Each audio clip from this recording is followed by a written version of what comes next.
Welcome back to Inside Politics. Our guest today is Lieutenant Governor Randy McNally. We're talking about the beginning of the second session of the 110th General Assembly.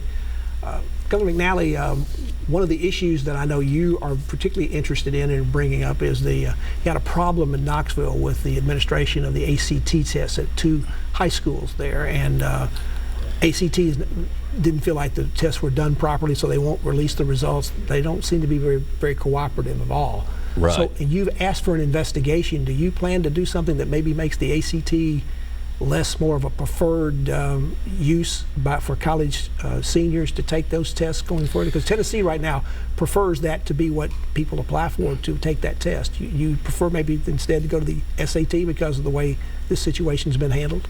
Well, I definitely don't like the way it's been handled, and unfortunately the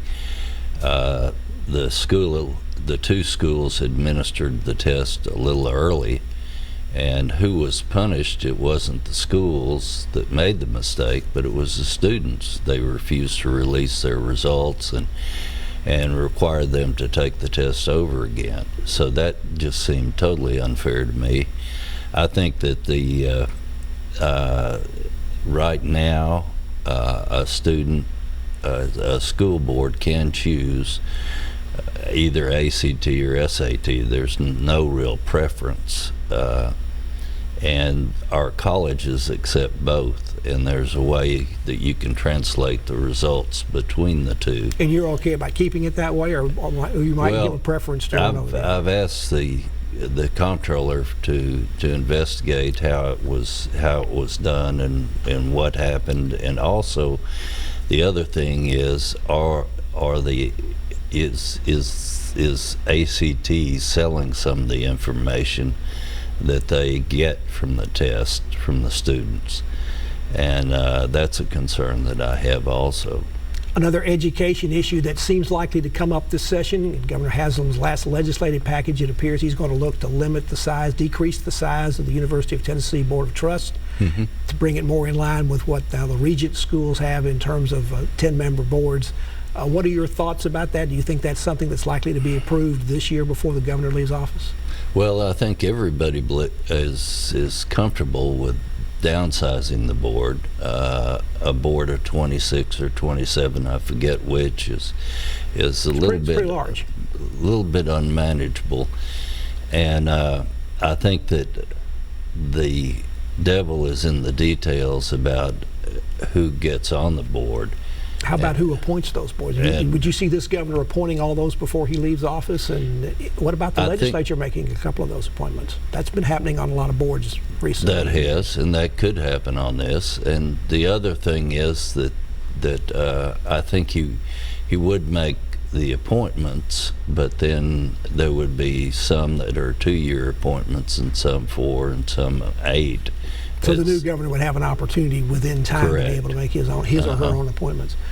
Another education issue that the legislature will probably be dealing with, although they're dealing with it in Washington right now, is the DACA, the Dreamer issue. A couple of years ago, Tennessee came within a couple of votes in the House of allowing in-state tuition for Dreamer students.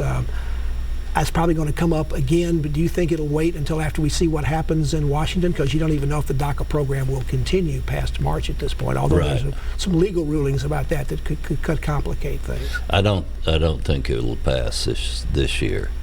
I think it'll be prudent to wait and see what happens. Have you voted for it in the past when it came through before, when it did pass the Senate? Had you voted for it as well?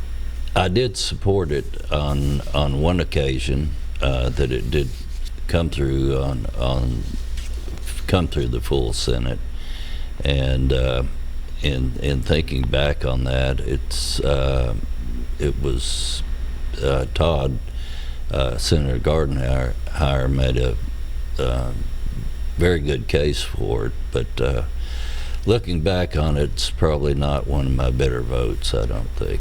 Another issue that has come up before in the legislature about the Nathan Bedford Forrest bust that's in the state capitol, right outside the Senate, just about right outside the Senate chamber, has also been the actions by the Memphis City Council. They sold a couple of pieces of park property, and then when it was private property, a statue of Jefferson Davis and of Nathan Bedford Forrest were removed off of there.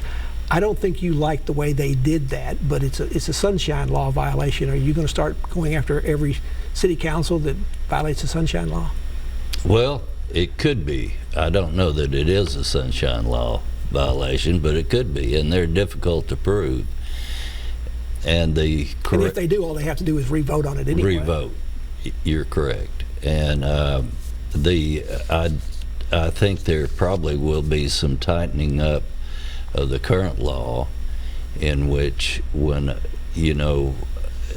this was basically like a sham 401c3 set up, and it's under just about total control of the city of Memphis.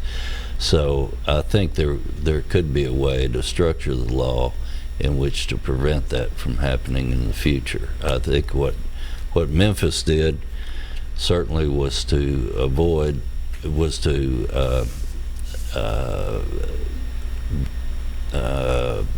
break the spirit and the intent of the law, although they probably didn't break the actual language in the law. Senator McNally, thank you so much for coming on the show. Thank you. And good luck in the upcoming session. And Thank we'll you. Have you back again in the I future. appreciate it. Thank you. And thank you for joining us on Inside Politics. Hope you can be back here again for a future show. If you can't get enough politics in the meantime, go to the News Channel 5 website. You'll find my Capitol View commentary. The Zoo commentary posted every Friday afternoon. Enjoy the rest of your weekend. Drive safely and stay warm. We'll see you back here next time. Goodbye. Thank you.